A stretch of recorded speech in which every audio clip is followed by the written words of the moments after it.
Heavyweight boxing fans, what's the deal? Chop it up, man, about some heavyweight topics, man. Let y'all get up in here. Want to talk about what I'm seeing from Andy Ruiz. I see everybody's talking about Andy Ruiz going in on Dillian Whyte. A lot of people going in on Dillian Whyte right now, man. You know what I mean? Making fun of him, kicking him while he's down. Want to chop it up about that. BFTB, what's good, man? And also want to talk about these little under the radar heavyweight topics before I get into what Andrew Ruiz is talking about, man. As y'all get up in here, man, y'all go ahead and hit that like button for me. All right. Retros for Life, 79 Boxing, what's good? Blackout, what's good, man? Also want to talk about Cassius Chaney. I'm actually watching Cassius Chaney's last fight against Nick Johnson. Um, he's fighting on Friday.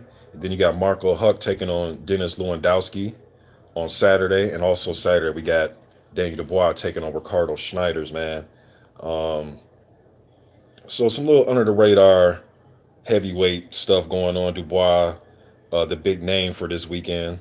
Everybody wants to see how he does fighting Schneider. As long as he comes in shape, look, I'm more curious to see what the weigh-in is going to be for Dubois because on paper this is a total mismatch. Schneider's is a guy that was a cruiser. He's moving up to heavyweight.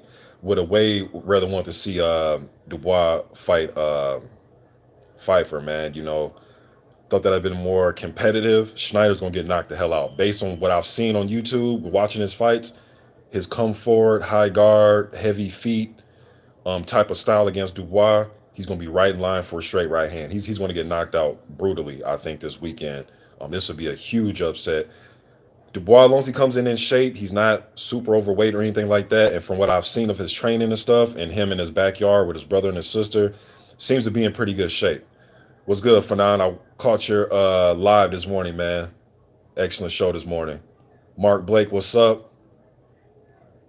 Official AJ, what it do? DB, what's up, man? Um, BFTB says I'm kicking him. He kicked everybody else. Yes, he did. All right. So before I get to that, and as far as Marco Huck taking on doing Dennis Lewandowski, Lewandowski was a guy. He and his brother, they were two undefeated German prospects. Once upon a time, Lewandowski lost his first fight to another guy that was undefeated at the time, Tom Schwartz, that you all have heard of, right? The fight with Tyson Fury. But anyways, Huck should win this fight, man. Championship experience. His last high-profile fight was in 2017 against Usyk. We know how that went. As long as he stays off the ropes against Lewandowski, just use his quickness and just circle this guy, should be an easy fight, man. Dennis Lewandowski has dropped his last three fights.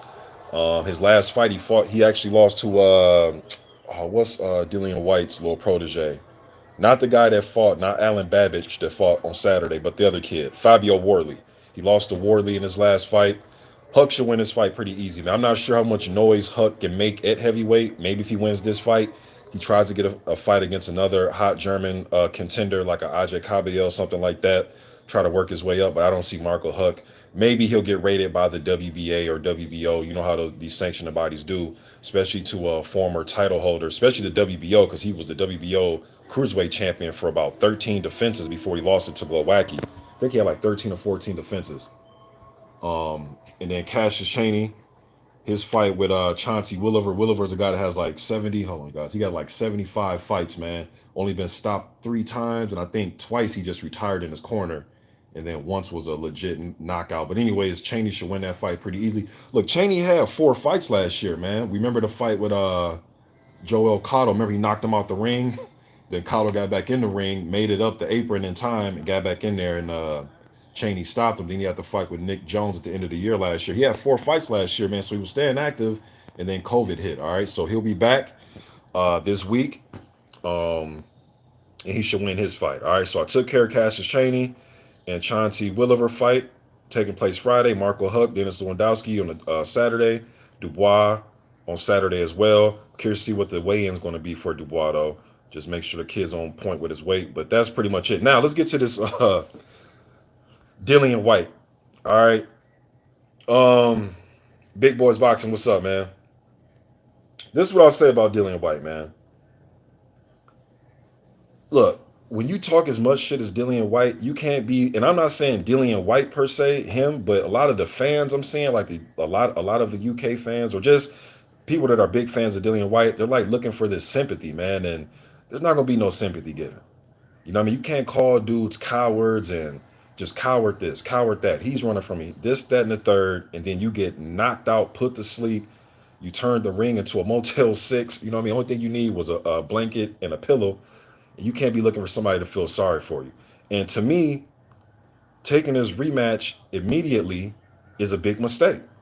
It's a big mistake, man, because they're still talking about Povetkin in like a matter of fact, foregone conclusion type of tone.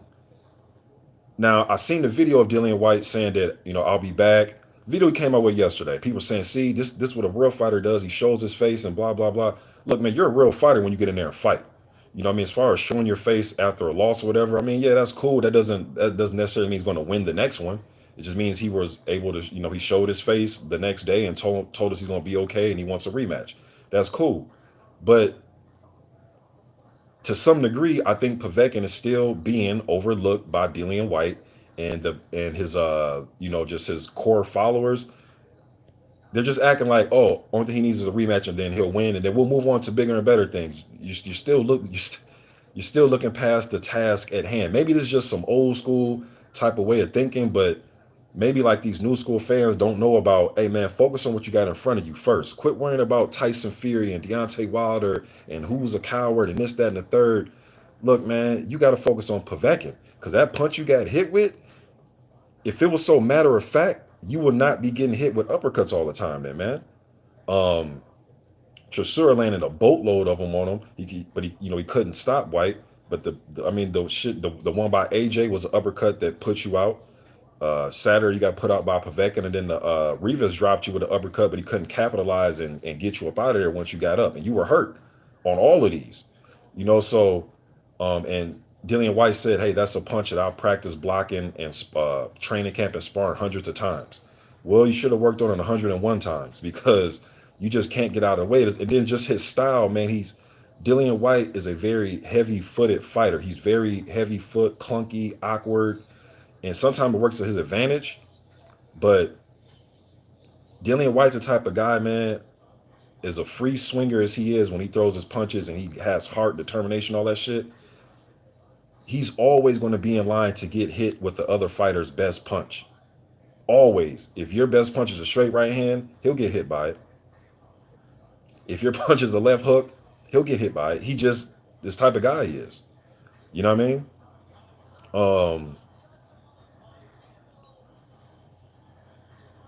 Yeah, and that's cool that he didn't make no excuses, but you still got knocked the fuck out. And that's nothing. People like want brownie points. Well, at least he didn't do this. At least he didn't. Well, excuses are no excuse. Had he came out and made an excuse, I would say, okay, but you still got knocked out. And had he say he didn't make, and if he's not making excuses, great, you still got knocked out. You gotta, he's going to have to come up with a different game plan, man. But this is who he is. This is who he is, man. That uppercut is a punch that he always gets hit with. This isn't like it was some, eyes closed, a punch thrown out of the out of nowhere that landed. That was a combination that Povetkin has been throwing his whole career. The left jab, slip down to the left side, come with the left, either body shot or come up with the uppercut. Been throwing it his whole career. He could throw that with his eyes closed. So and that just lets you know that's the experience and the sharpness of a guy like Povetkin. He has that edge over a guy like Dillian Whyte, who, like I said, is kind of crude. Well, he is crude. He's clunky, but he's tough, though. He's tough, man, but he's just clunky and just awkward, and his footwork and balance seem to be off sometimes. He's very heavy-footed. He leans in over the front foot with his guards up. He's just susceptible to certain shots, man. And there's another punch I think he's susceptible to, just the way he holds his guard apart like this, is a straight right hand. You know what I mean? So that's what I always thought. Had he ever fought Wilder, man, he's going to get hit with a straight right hand. Easy. I don't think he'd be able to get out of the way of a straight right hand.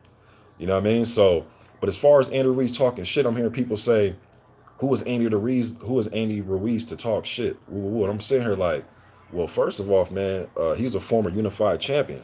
So that right there warrants him enough to talk shit. Whether he was champion for, just a couple weeks, you know what I mean, a couple months, but still, and he was able to beat the guy that you couldn't beat. You know what I mean? Well, you beat him in the amateurs, but he was able to beat Anthony Joshua and pretty much made him change his game plan and get on his bicycle the whole second fight. He didn't want no action inside. And so and plus, man, Andrew Ruiz and Dillian Whyte have been going at it for months. This isn't like he just seen them get beat last week. He's like, oh, I'm gonna make fun of them. Man, they've been making fun of each other for months on Instagram. For months. For months on Instagram. You know what I mean? So this ain't nothing new, man. They've been going at it.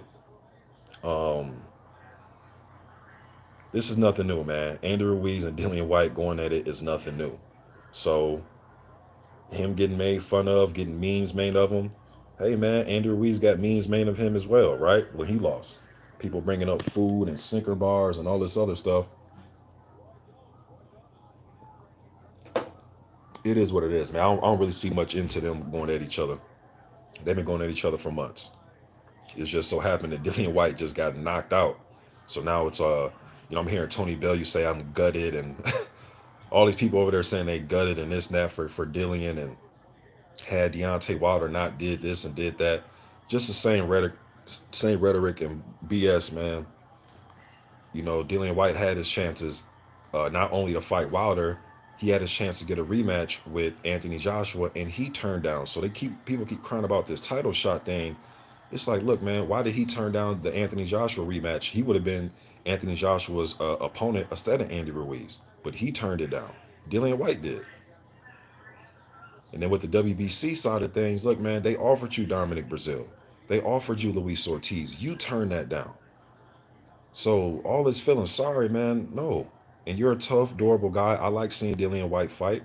You know what I mean? He brings a lot of, if anything, nonetheless, he will bring some action, right? And that's what we want to see, entertainment, be entertained by an action fighter. So he will do that. But with that said, though, man, nobody's going to feel sorry for you, man. That's just not going to happen. I'm not saying he's seeking it, but it seems like a lot of fans are seeking that, we be gentle and coddle him. And no, man, we're not, nobody's doing that. Dust your boots off, dust your trunks off. If you want this rematch quick and in a hurry, and you think it's just a matter of fact type thing that you can get in there and beat Povetkin, hey, more power to you. Go ahead and get right back up in there in a few months. You know what I mean? But and people are just the first two rounds I gave the first round. I watched the fight again. I gave the first round to Povetkin. Second round, it could have went either way. Third round, I gave the Whyte. And then obviously Whyte had the 10-7 in the fourth, and then we know what happened in the fifth. You know what I mean? Um, Look, man, now Povetkin is sky high full of confidence, right? He was probably already confident he can beat Dillian Whyte, but now he's seen that he can take Dillian Whyte's best shots and get up. And we seen what happens when Povetkin lands his best shot on Dillian Whyte. He goes to sleep. So Povetkin is going to be cool, calm, collected, and I think he's going to be even more confident going into this rematch because he's going to always be a sharper puncher. He's going to get older, and he'll be a few months older, but he's still going to be sharper. He's still going to be more technical than Dillian Whyte, just as tough, and can punch shit. From the eye test, looks like he punched even harder. For when they punch on each other, his punches seem to cause the most damage because he put him to sleep. So I'm still I'm still seeing fans say, okay, after November, it's like y'all keep talking about after November, after December, like it's foregone, bro. Like I was saying, a lot of us were saying going into this first fight with Povetkin, this isn't foregone conclusion because Dillian Whyte is beatable. I mean, all these guys are beatable, but he has a lot of holes in his game defensively, man. You know what I mean? Let me see what y'all talking about, man. See my man Stormy B Man up in here. What's up, Stormy? Let me get to these. See what y'all got to say. Retros for Life says another uppercut.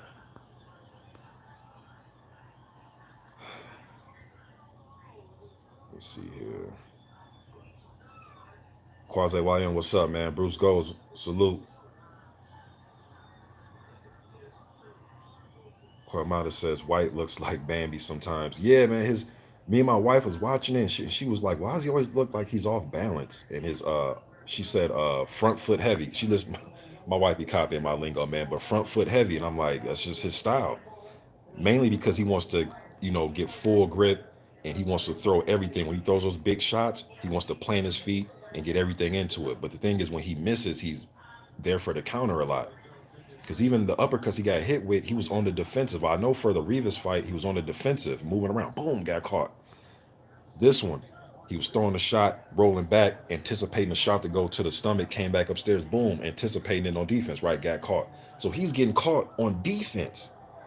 You know what I mean? So he's like in the middle of protecting himself defensively while he's still getting caught with this same punch. Uh, Haters have opinion. You think Wilder could train, or he said, you think Mayweather could train Wilder into a victory versus Tyson Fury? Put it this way, man. Floyd Mayweather, love him or hate him, he's a boxing genius, man. So, do I think he can give Deontay Wilder some pointers?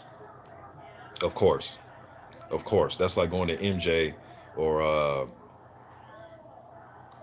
some of the all-time great ball players, Patrick Ewing, Akeem Olajuwon. You're gonna get some pointers. Don't mean you're gonna go out there and be able to do the dream fake how Akeem did it, but you're gonna get some pointers. So when it comes to boxing, Floyd knows a lot about the sport. And there are some things, but as far as changing his style, I don't think he can like change his style and make him into a different fighter.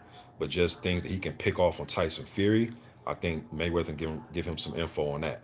Like you should take advantage of this on Tyson Fury. Take advantage when he does this. Okay, use your jab like this. Set up the right hand like that. I think he, I think he can teach him and pass on some things of that nature. But you can always learn something from somebody like Floyd, man. I seen him working with Tank Davis and Devin Haney.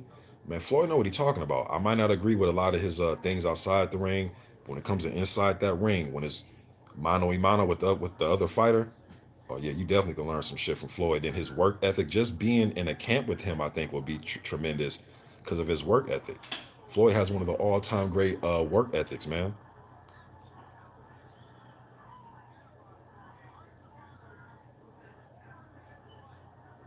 Roger said Povetkin should not rematch White.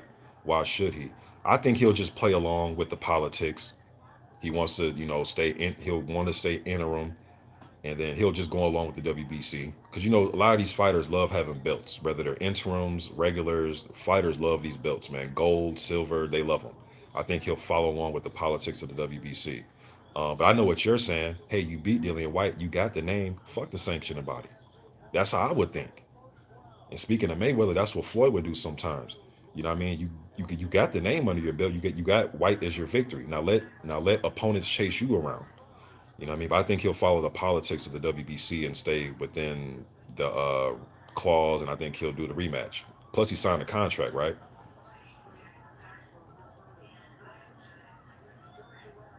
But damn, man, this made me think like, what? Michael Hunter should be sitting back like, damn, man, like Povetkin need to run that back with me. We had a real draw, not us fans saying it was a draw, but they had a real draw.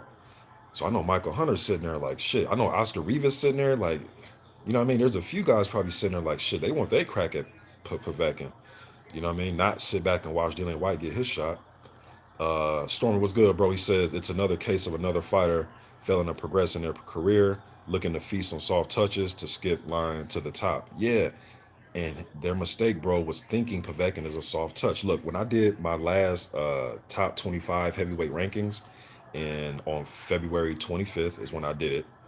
I had Povetkin at number 9, and I had Dillian Whyte at number 6. Um, and I know we get on Povetkin for his meldonium, and then it was the Austrian. I mean, there's a lot of, and Dillian Whyte too, with his drug tests and the glove situation with Revis. He's not an angel either, but you still got to respect Povetkin, man. And I think that Dillian Whyte wasn't respecting him like that. Yeah, in a few interviews, he'll say he's experienced, blah, blah, blah. But he'll say that in one part of the article, then the next part, when I fight Fury or when I fight Wilder, he's talking about other fighters. So I thought he was overlooking the dude, man. And then you're overlooking somebody who has better technical skills than you. They can punch just as hard as you. Only thing you really had on him was just youth. That's it. That was pretty much it in my book. Corner Girl 66, what it do? Don Dog Trumpler says, if he was fighting Wilder, he'd still be sleeping. Probably. I am Will. I am ill will. What's good, bruh? Levi Khan says Povetkin career was at a stalemate. Then Eddie Hearns called and has given Sasha 5 fights in a row. The Russians are straight up warriors. And one thing I'll say, Levi, is I think that, yeah, because he's fought AJ and Price and Dillian Whyte and, all these guys, with and Michael Hunter and all those guys.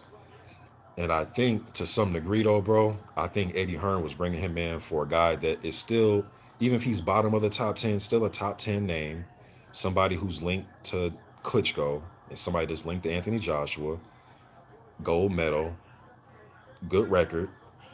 But I think he was more so bringing him in his mind, as a opponent to catapult a guy like Dillian Whyte, to catapult a guy like Anthony Joshua's career. I think he was bringing him in as an opponent. I thought he brung him in against David Price to look good for the next fight, but when he puts him in there with Anthony Joshua and his Dillian Whytes and guys like that, I think he's bringing him in more as an opponent. And on the business side of things, it just seems like as if it's easy for him and their side to do business as well.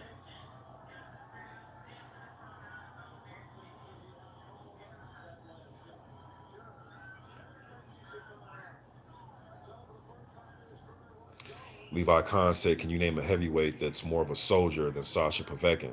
Man didn't even crack a smile after his win over White. So I think Deontay Wilder's a hell of a soldier. I think there's a few of them, man. You know what I mean? Um, Luis Ortiz. So I mean, there's a lot of them that's soldiers. But I get what you're saying, though, as far as, getting a knockout and not really showing no expression. I've never really seen Povetkin show expression, really. Never. That I can think of. Even his knockout, that knockout he landed on Takam, he really didn't show expressions.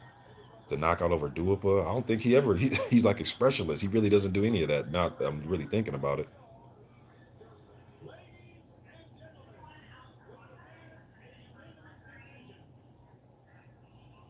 Levi Khan, bro, I'm still waiting for the drug test, and I hope everything go cool with it.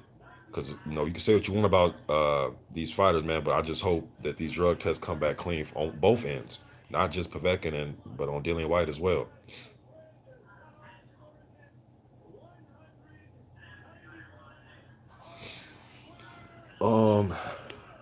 25 Aiken Lad says, what does the Povetkin versus Wilder fight look like? Shit.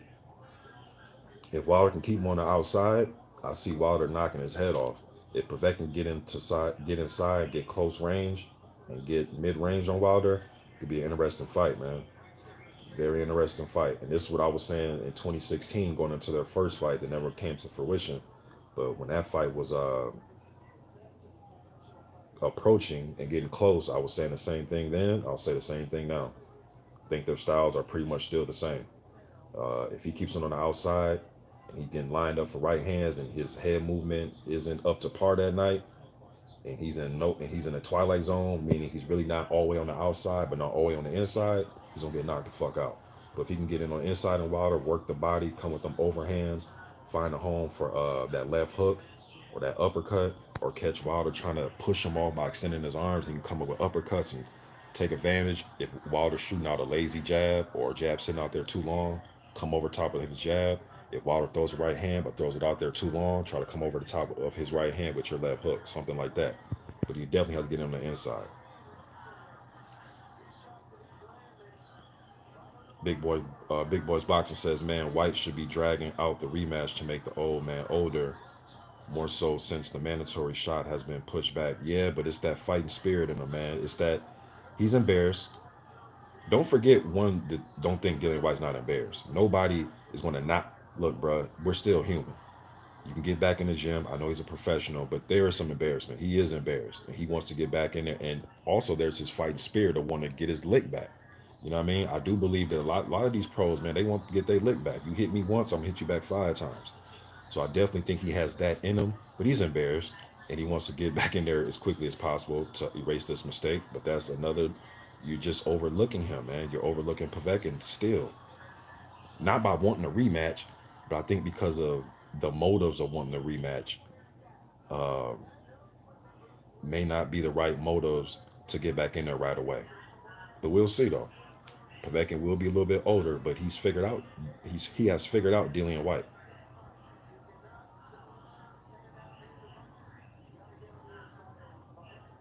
Big LT, salute, man. I appreciate that.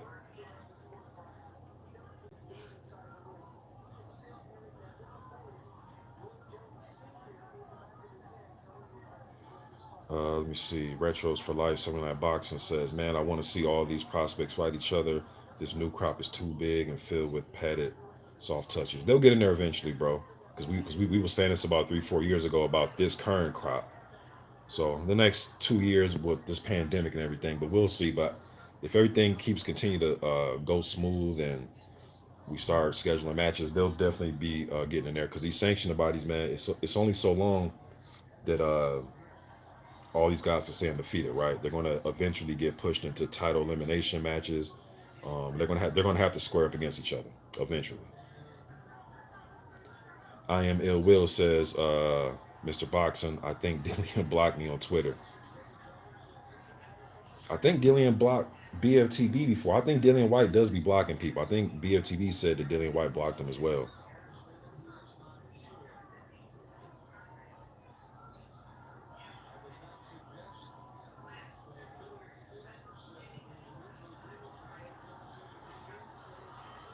Let's see here.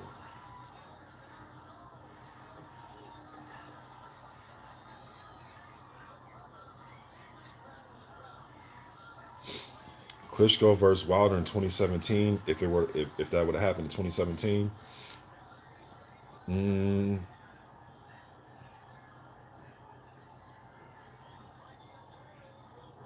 hmm,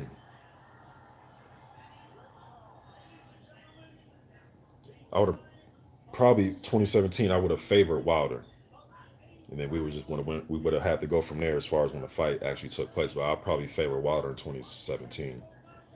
Big Boys Boxing says the camera went off Povetkin after the knockout, but apparently he had his arms up and was jumping around, which is not like him. Well, if he did do it, it was probably real quick, Big Boys. I'm pretty sure it wasn't some extravagant thing that he did. I'm trying to think. Yeah, I don't even remember when he jumped up and down. I am ill will says Povetkin is slow and easy target for Wilder's devastating jab. As far as like his head movement, his upper body movement, and his like foot speed to engage and disengage, I'll say he's slow with that. But at the speed that his overhand rights are coming, the speeds of his left hooks, I still think those are pretty speedy. I will say, because even when I was watching the fight, they talking about some, yeah, Povetkin's hand speed has just fell off, and I'm sitting there like, the fuck are they talking about? I don't know what they were talking about as far as his hand speed. I'm like, nah, his hand speed still looks the same to me. You know, Povetkin's never been this eight punch combination Roy Jones Jr. type dude. You know what I mean? But to me, he still throws quick overhand rights, left hooks, and uppercuts. So I totally disagree with that part. Mr. Sheldon, what's good, bro?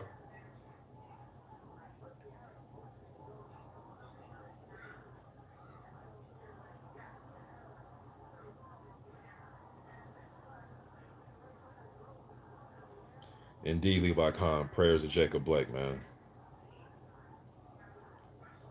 Yes, I did see Rob get that win last weekend. Salute to Rob Brant, man. Hopefully he gets back in title shot contention. Big Nick, what's up, man? Yes, Levi Khan. I think it's too quick to come back. I think December is way too soon for Dillian White. They just act like this was like some little bump in the road, some little, you know, like this is just, oh, this is, we'll just fix this real quick. This isn't just a real quick fix type thing. This is an uppercut that you've been getting hit with your whole career. This ain't like it was some disputable draw that went Povetkin's way, or this was some, uh, you know, you didn't beat the count when you were getting up and they waived it. Man, you were knocked the fuck out, unconscious, clean out of there. Like you just think you're gonna wake up and just run it back and win like that. But we will see. I've seen guys get knocked out, come back and do great things. You know what I mean? So I guess we'll see. But Dillian White, man, he's a type of heavyweight, man, where because of his defense and his fighting style, he's always going to taste the other fighter's best punch. You know what I mean? So Jupiter B was good.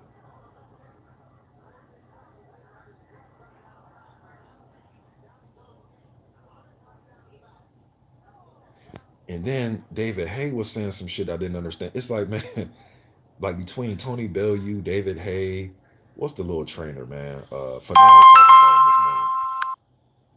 him, his name. Caldwell.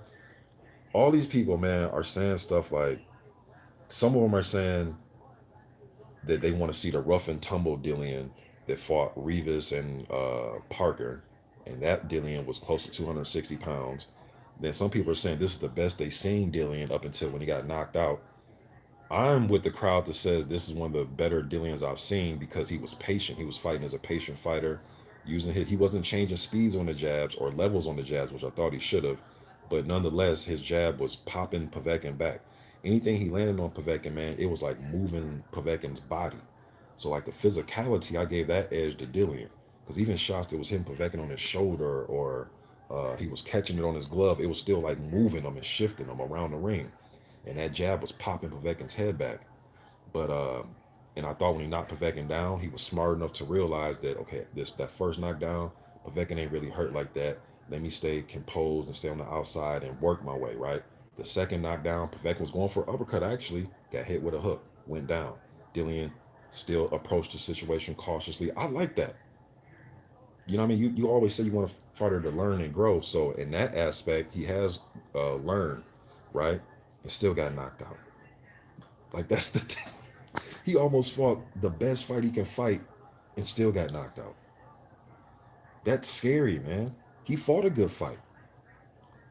Even if you say Povetkin won the first 2 rounds, okay, Dillian won the third, and obviously won the fourth with two knockdowns.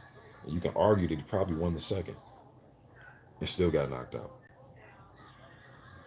So I don't know, man.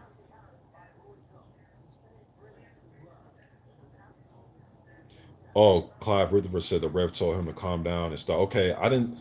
Maybe I gotta watch it again for some extra camera angles, man. But I didn't see Povetkin celebrate at all.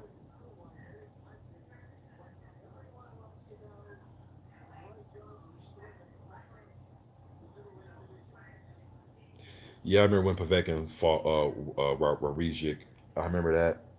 Didn't he knock him out with a hook or overhand right? That was years ago. I remember that. The walk though, Levi, his stoppage against now the knockout against Takam was ugly, and that was a good fight. Takam Povetkin was a damn good fight. Y'all go check that out, man. That was good back and forth. Takam looked like a watered down version of James Toney up in there, man. But he was catching, rolling, but he got caught, and knocked out. Perez was a nasty knockout. That was ugly. Povetkin knocked his ass out ugly. But the walk though, that one was garbage, man. As far as the stoppage, they shouldn't have stopped that fight. That was in the 12th round. I think they just wanted Povetkin to get a stoppage win, but that could have went. I thought that could have went the whole round for the 12th round of that fight. I remember that fight. I don't think that was warranted of a stoppage, but hey, it counts as a stoppage.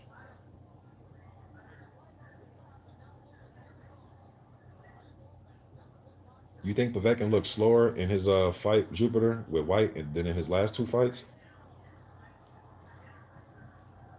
Well, he didn't look all that great in his Radinko fight. I know he got hurt against Price.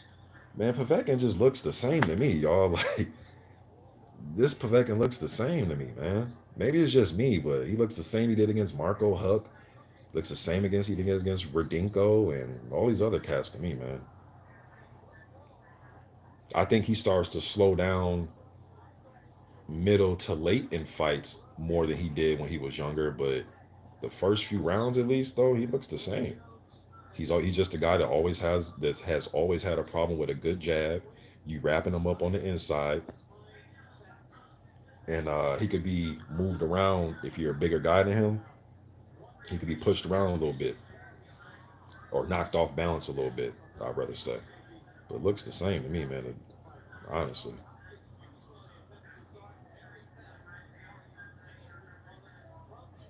Yeah, I seen that. So Big Boys is saying, because I seen Eddie Hearn say this too, but Big Boys Boxing says apparently penciled in date for the rematch in November 21st. Even early. Jesus Christ. I guess, man. But look, okay, a positive he can take away from this is he can maintain being at a lower weight. This is Dillian Whyte.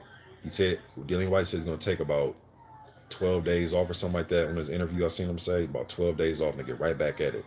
So hopefully these next 2 weeks, he keeps his weight down. Um,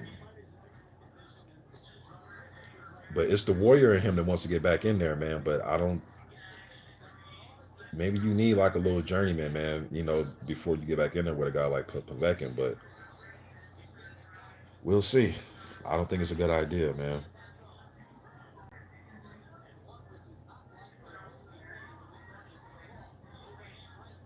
Angulo versus Caleb Truex this weekend here in Minnesota.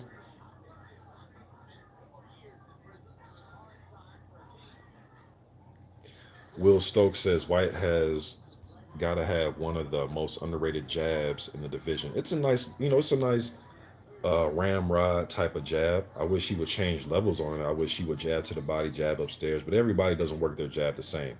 Some people, their jab is effective in the ways that they use it to fit them in their style. All right, so um, I think he has a hard thudding jab, and it was doing work on Povetkin. It was moving Povetkin back. It was busting him up, man. Then Povetkin started to time that shit.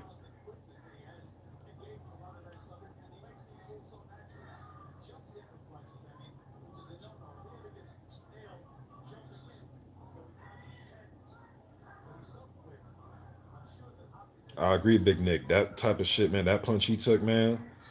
Uh, and then just the way Dillian looked right after the knockout, he just didn't look all there. I mean, right? Why should he? Right? Just got knocked the fuck out, but he just didn't look all there. Just his eyes looked real glossy.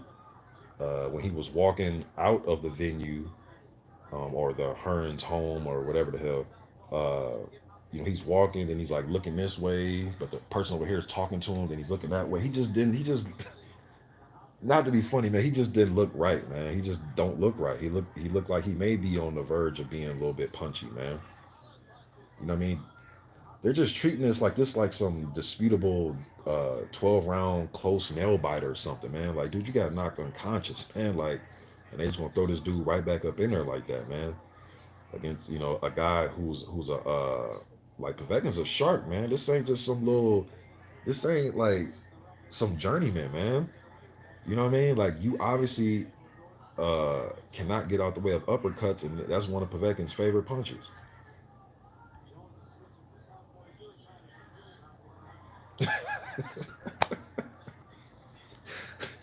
Michael Johnson said he was about to cry. Jupiter B says if anyone deserves a rematch, it was Rivas. I disagree, Jupiter. If anybody deserves a rematch, it's Michael Hunter. He's the one that need to be looking around like, hey, WBC, y'all tripping, man. Fuck that. Me and Povetkin just had a draw. You know what I mean? Like, but I agree that Rivas got cheated or got treated wrong, man. And I don't give a fuck what the UCAD protocol or whatever, the boxing board or British whatever. I don't care what their protocol is, man. Not telling somebody about a faulty test result and then doing trickery with the letting him wear gloves that were not inspected by Team Rivas. Like, come on, man. Like, that don't sit well with me as a fan. On top of it was a close fight. On top of he dropped Dillian Whyte. Um, Nuh-uh, you say Michael Johnson says Mr. Boxing today. Did you see them odds? Nuh-uh, I didn't. I didn't see the odds at all. Big Nick says it's probably the best KO I've ever seen. That punch would have KO'd a horse. Man, look, I know it was a couple years ago. I remember I did my top 10 knockouts of the year or top 5 knockouts of the year. Was it a couple years ago at the end of the year? I did it.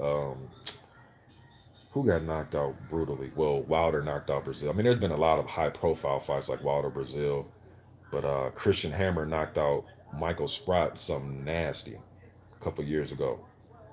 Um,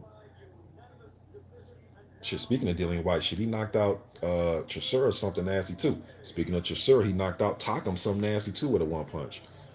Uh, appreciate that $10 holler, man, from my man for nine. He says White. He says, why can't White open his mouth? Man, y'all ain't shit, man. He says, why can't White White open his mouth the whole way? Hunter definitely looking real good right now. Yeah, his fight against Povetkin looking really good right now, man. And I think, you know what, Fanon, I think Hunter's just being underappreciated, man, because he's not a big heavyweight like that.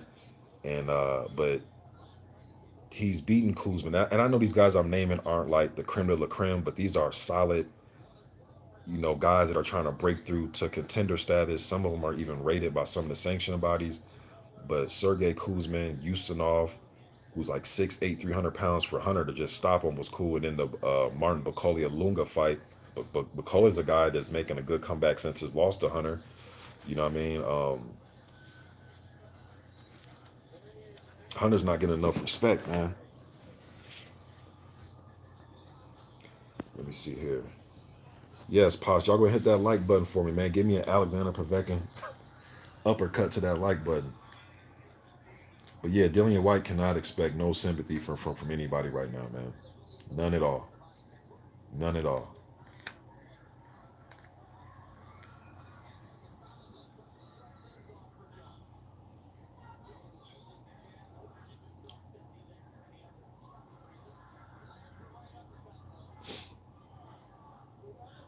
And I respect Dillian White for that, Levi Khan, but he ain't the only one. But having the child at 14, having to raise him, I understand you got to grow up fast. I totally understand that. But shit, welcome to the club. You know what I mean? People have things going on with their daughters being or children being born with certain defects and things like that. So he's not the only one. I respect his story, but shit, welcome to the club. There's a lot of guys that have their story, man. But at the end of the day, all stories like that need to be acknowledged and recognized and commended. But at the same time, he's not the only one.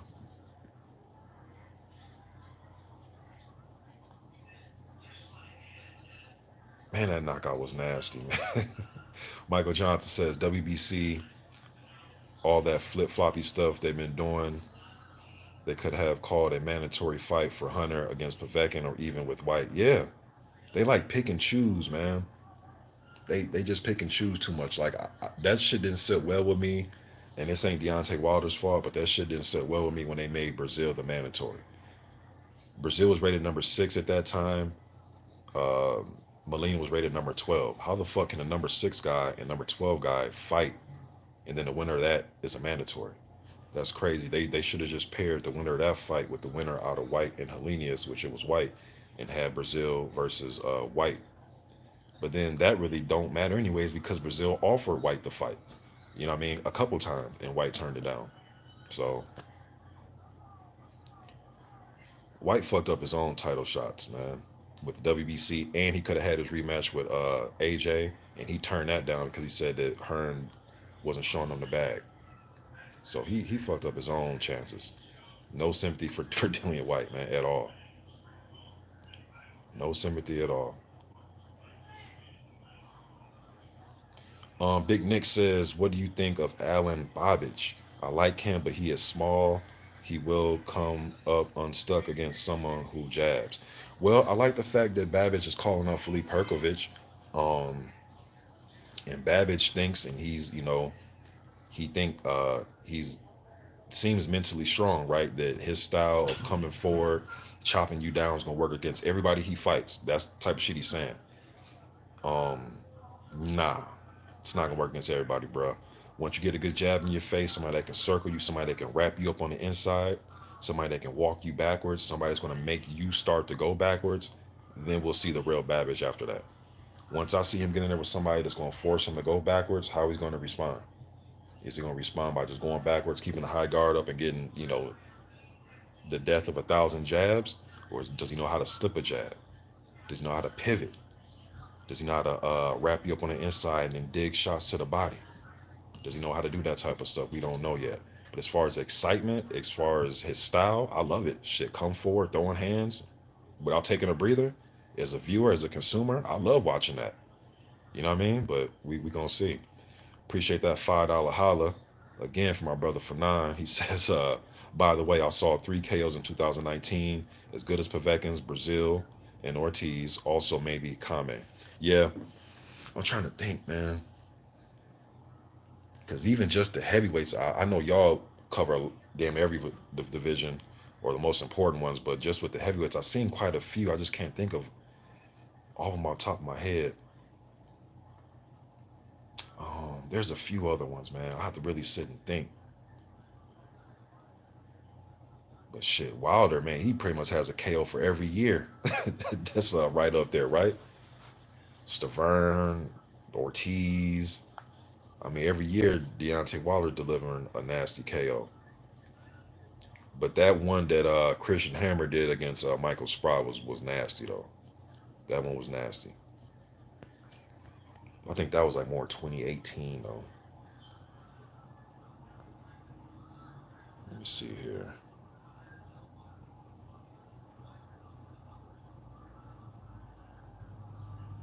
Jupiter said that's because White took the silver championship with his own man. Yeah, this dude started making up his own little road to the title. And that was so confusing, man, especially for me, because I'm sitting there watching, like, you know what, man? In my head, for me, y'all, Rivas is a tough little scrap. Parker is a tough little scrap. So when White was taking those fights, I'm like, okay, bro, on paper, those are tough little scraps. But, bro, why can't you just comply with what the WBC is ordering you to do, man, and just fight Ortiz and fight Brazil and get closer to the title shot, man?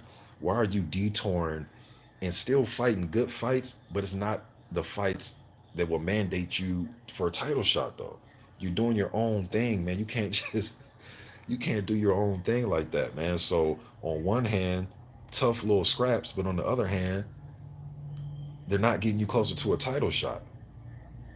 And that's the road that Dillian Whyte chose to take. And then the minute that he does what they want him to do, fight Povetkin, he gets knocked out. Ain't that some shit? You know what I'm saying? Baba Tuesday says White deserves a rematch. Well, shit, Baba Tuesday, that's cool, but I think as much as you think White deserves a rematch, I think Michael Hunter deserves his rematch before Dillian White. If anybody deserves a rematch against Povetkin, it's Michael Hunter. To be honest with you, bro. Ooh, Big Boys Boxing says Babbage versus Hemi and Hio would be oh yeah, it would be. That'd be a crazy fight because they like I love to say, they wouldn't have to go looking for each other. That's definitely a fight they would not have to go looking for each other. Uh, let me see here. Baba Tuesday says, look at Ruiz Twitter. His Twitter is so dead that he posted a tweet 1 hour ago and has 3 comments. Shit, last time, well, I'm not really on Twitter like that, bro. I'm on Instagram, and I know on Instagram he gets a lot of likes and views and everything that he posts since upsetting Anthony Joshua, that first fight. So,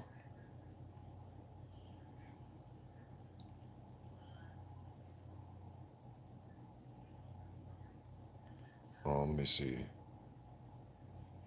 But people, and then I'm seeing some fans say that Ruiz right now, I think he was drinking tequila or some shit on his birthday or a few days ago or something like that.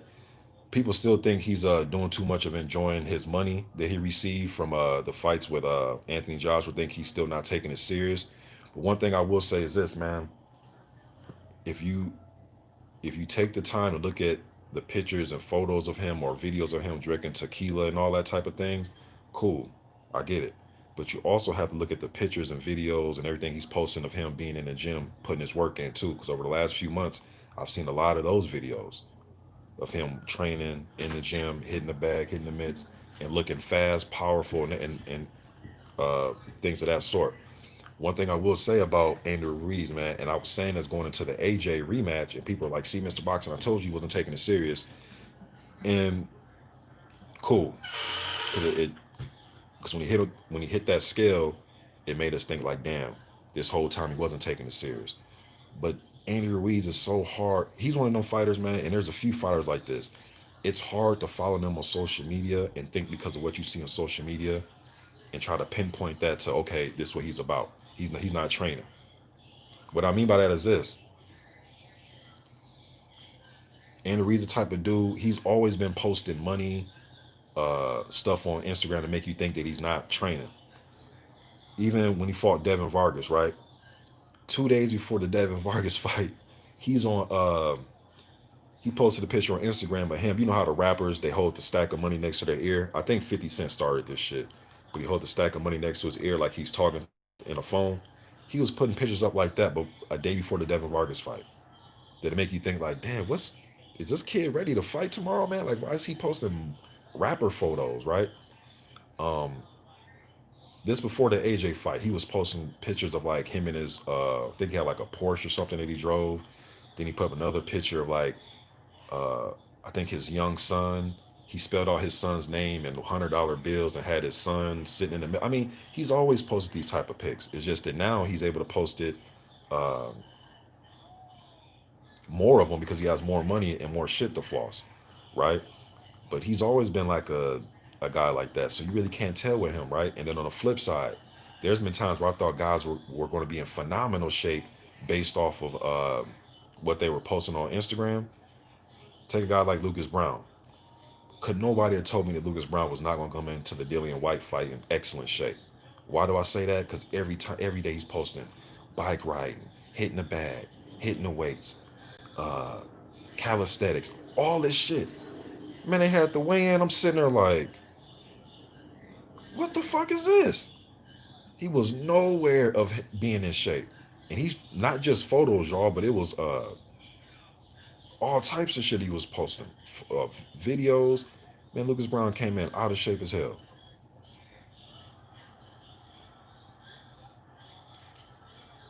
Baba said those are old photos of him training. Nah, some of them look new because he switched trainers, bro. See, I'm not on Twitter. I'm talking about his Instagram. I don't know what he does on Twitter.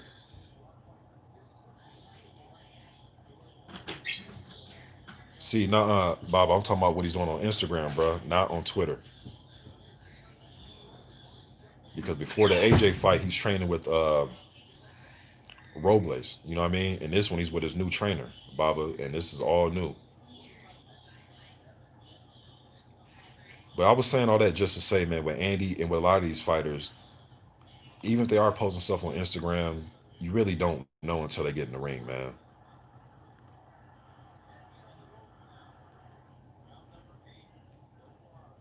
See, Fanon said something about Sam Langford, the OG.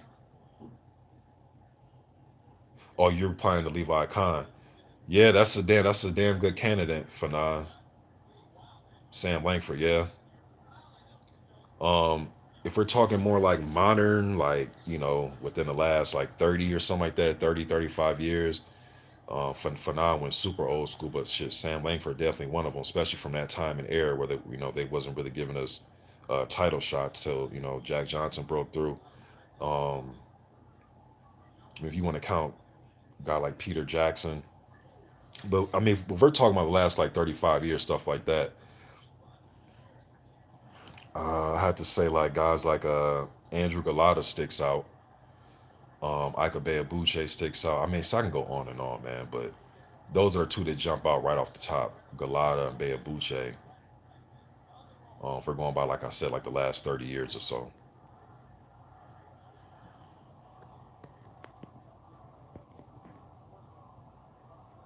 Yeah, I know what you're saying, Baba. You saying that they probably got some old videos in their phones or laptops and all that, and then reposting them like their new videos.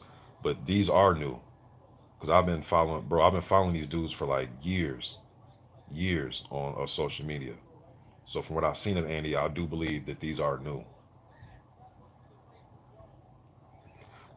Big Boys Boxing says Ruiz is tricky with his social media. He was posting photos of his body and preparing for the Parker fight before the AJ rematch, trying to trick us all.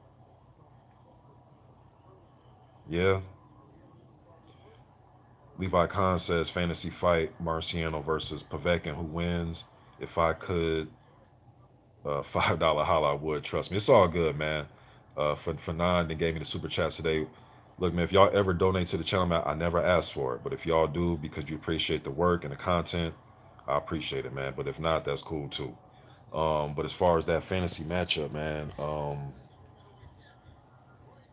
shit.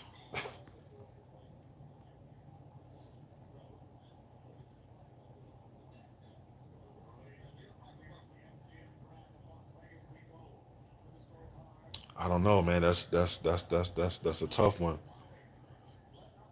Hmm. I'm not gonna hold you, man. I'm not gonna give you one because I really don't know. That one right there is tough. Because Rocky Marciano, he kind of wants to lean back a little bit. I may favor Povetkin, man. I may favor Povetkin against Marciano. Because not only do I think Povetkin can brawl with him, I think that he would be able to outbox Rocky if he wanted to by using his jab and circling and just being the bigger guy. So I think there's a few ways that Povetkin could handle a guy like Marciano, head to head, using his jab. And like I always say, man, that I think that Povetkin is a brawler, but he is a technical brawler where he wants to use the jab from the outside, parry if he can, and he'll work his way in. Where Rocky, I can't, I'm sitting down, but like Rocky would kind of lean back a little bit, right? Give you the shoulder a little bit, lean back. He's trying to look for that overhand, flat footed than a motherfucker, right? But I would favor Povetkin in that fight. I think he has just more dimensions to his game. And I think the jab would be the key. And him being a little bit bigger than Rocky, a few inches taller, being a bigger guy, I think he would utilize his jab, stay away from harm, and I think he will get Rocky's respect. My man Fanon again up in there with that $5 holla. He says, "You have phone bills as well. I support because I've been a fan for years." He says, "And you get ghosts from time to time." Yeah, I do, man. I do. But hey, man, everything is a-okay, man, because we got brothers like you. We got 78 and Black Fight Fan. We got Blood. We got BFTB. This goes on and on, man. I'm happy the way this has flourished, man, especially with the LDBC. I'm just loving everything that's going on. Everybody got their own style, different lanes. So I love it, man. So when I fall back for a little bit, ain't nothing really going nowhere, man, because we still got some excellent uploaders, man. But I bring, what I bring. Heavyweight to the T, right? From the Deontay Wilders and Furies to the fucking Paul Butlins in the middle of the pack. You know what I mean? So, but even though I'm going, I'll be getting Ghosto for now. I'm still around. I'll still be looking, man. I'll still check out OG Boxing Talk and all that, man. You know what I mean? Let me see. Baba Tuesday said Povetkin versus Ortiz. Who wins? I got Ortiz in that one. I think Ortiz can walk Povetkin into something, man. And that might be a fight, bro, where I think they just respect the hell out of each other for like 6 rounds in a row, trying to look for counters. That might be one of them fights, man, where at the end it'll go to decision, and half the people be saying Povetkin won, another half saying that Luis Ortiz won. But I think they're smart enough to stay out of harm's way. But I think they'll respect each other enough to where they'll be probing and posturing around the ring for about 5, 6 rounds. I think that's how that fight will go. Another fight that I'm surprised it never got made is Povetkin and Pulev. I thought they would have been fought.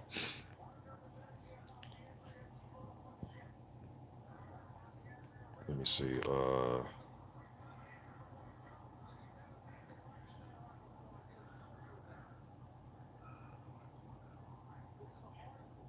me see.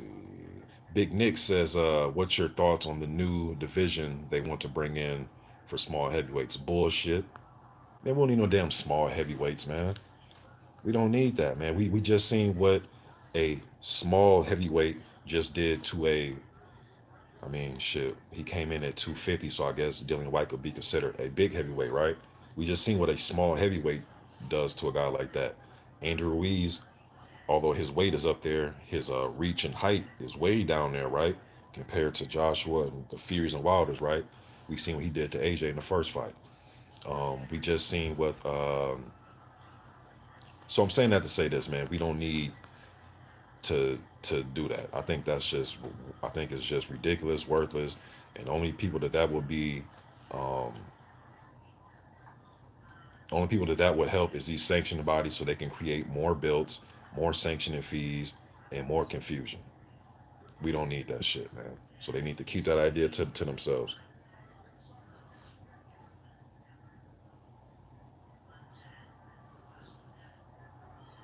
Oh, my damn phone's about to die. Let me see here. My man Big Boys Boxing says, damn right, if YouTube comes first in your life must be pretty sad. We all ghost now and then. Well, I want to say, some people have just other responsibilities, you know what I mean, big boys. So for some people that if YouTube does come first, they probably just have a lot of free time, bro. You know what I mean? Or they're probably at a point in their life where everything else is taken care of and they're probably in a stable place to where they can probably if they're older, their kids probably left for college or something like that, or uh, probably have that type of free time. But I'm in a position, man, where I got a 14-year-old, a 13-year-old, an 11-year-old, and a 10-year-old or 9-year-old. You know what I mean? So got a lot of stuff going on, man.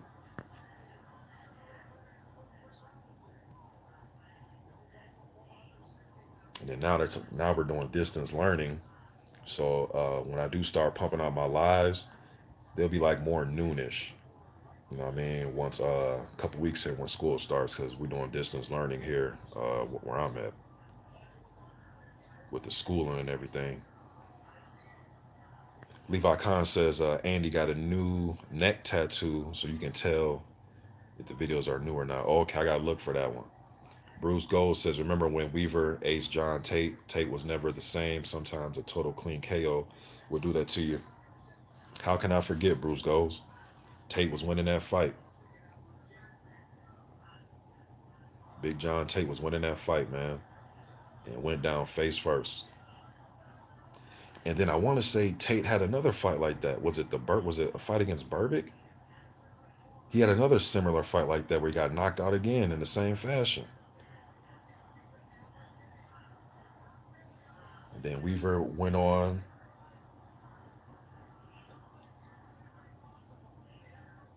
I'm watching Poziana and Roy Jones right now, man. So you see me kind of looking over one of Roy Jones' best performances in his career.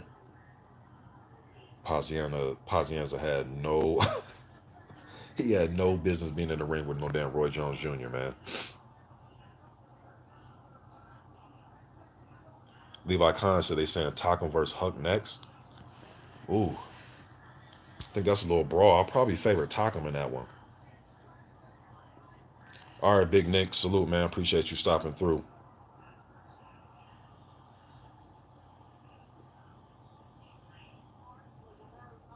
I agree, Levi Khan. I remember watching that fight on HBO.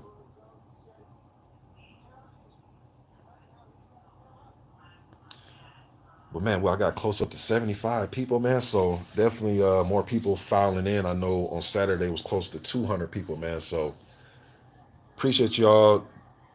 You know what I mean? Checking me out, man. Kicking it with me for a minute, talking about the heavyweights, man. But like I said, this weekend coming up, as far as heavyweight stuff, Friday we got Cassius Chaney taking on Chauncey Williver, who's a veteran of about damn near 70 fights.